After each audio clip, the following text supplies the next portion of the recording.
guys! So this video is going to be a little different from my regular videos. I have something I need to admit to you, something very personal, very private, something I haven't even told my dad yet. It's and I don't want you to judge me, and I don't want this to change your opinion of me as a person. I'm just being real, just being myself.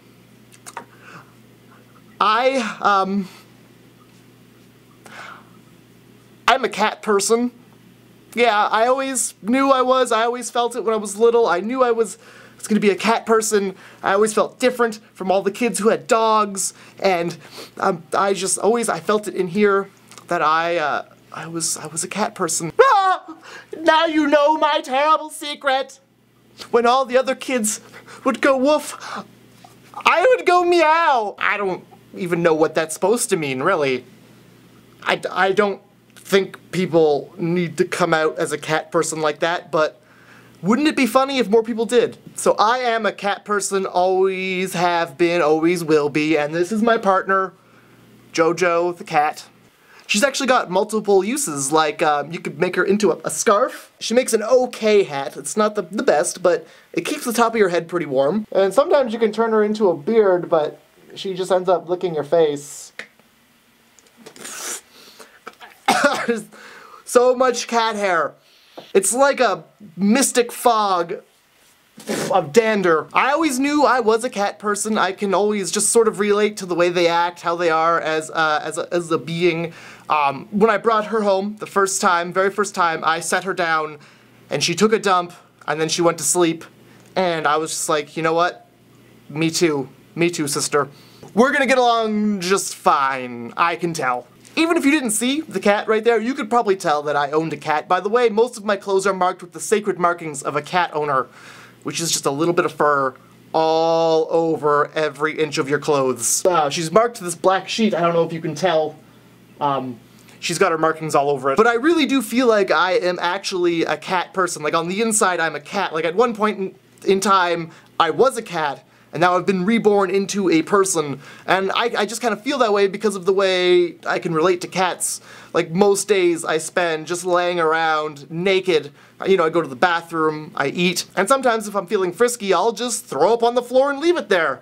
I mean, you can try and put a piece of paper down in front of me to catch it, but at the last second, I'm gonna call chicken and turn my head and throw up on the floor. You can't win with me. Your carpet's getting a stain. So because I own a cat, who hasn't, you know, moved since I started filming this video, I'll find myself at the grocery store often buying a large amount of cat food. Like, if people knew I didn't have a cat, they would think I had a problem. Like, that's how much cat food I have. So I'll be paying for all this cat food, and I'll have it on the conveyor belt at the grocery store, and the checkout lady will try and make some small talk conversation with me by saying something stupid like, "Oh, that's a lot of cat food. You must have a hungry cat, because that's a large pile of cat food. You must be feeding a really hungry cat. That feline must be starving. You probably got a thirsty puss. Excuse me." So this is actually something that happened to me recently at the grocery store when I was buying a large amount of cat food. The cashier was just making a remark about how hungry my cat must be because of all the cat food I was buying. So to make the moment awkward, I looked her in the eyes, and when she was done making a remark about how my cat loves to eat, I said, "No, it's my family dinner tonight." And for the rest of the transaction, she would not look me in the eyes. She would not say anything other than the price. She didn't even ask me for my Air Miles card. And it was delightful. The thing I love about my cat the most is that she always looks like she thinks that she doesn't belong in places. Like, she'll dart into my room and look around like she has no clue where she is. Like she just woke up from a 100-year nap and is rediscovering her territory every day. She'll like gallop in. Oh, oh, oh! Future! The future! And then just gallop out. You do that, you know. Or I'll be laying in bed sometimes and she'll jump up gracefully, like she likes to do, and just kind of look at me like a vampire waiting to be invited in. So once I extend the invitation, for cuddles, I'll say something like, "You may enter the cuddle zone." She'll, sort of walk like she's gonna break everything she touches, like she very delicate, like, can I step? Do I step here? Is it fragile here? And she'll do that up until the point where she actually climbs up on top of my chest, and then she just doesn't give a fuck. I think she almost cracked my rib cage one time from how heavy she steps. Because I have a cat, this is actually the same for most animals, but because I have a pet, I've learned a certain dance. It's called the lights are off shuffle. And you do it when the room is pitch black and you have to go to the bathroom and you want to avoid being blinded by the harsh light.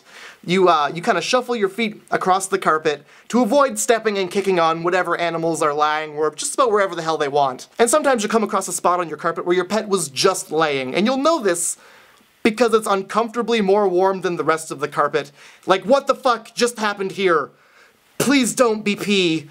Please. The only downside about having a cat is I really don't like the way she looks at me when I'm cleaning her litter box. I'll close the bathroom door so I can have a little cube of privacy while I'm sifting through her feces, but she'll paw and meow at the door constantly until I open it, and then she just stands there, looking like, yeah, that's right, pick my fucking shit up. I poop a lot. For you. Whenever I have a glass of water, she somehow has gotten the notion that her head can fit in just about wherever she wants, so she'll try and jam it down in the glass of water to get a taste of what I'm drinking, really. We drink the same water, but she thinks that because it's out of a glass, it must taste better, but she'll end up just knocking it off the table and spilling it all over. And sometimes when I'm sleeping, I'll put it up on my headboard and end up getting a rude, moist awakening. Yeah, you know what you do. But those are just the many things that you kind of have to go through when you own a cat. I'm gonna do something special for you guys. One of you guys gave this to me at a meetup one time, and I'm gonna put it to some good use.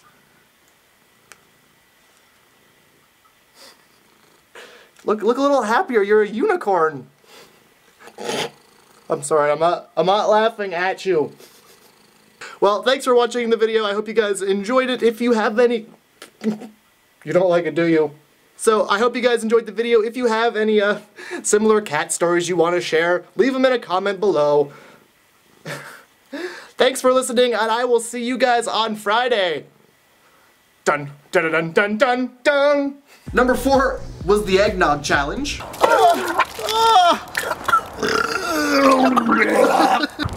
on. Somebody.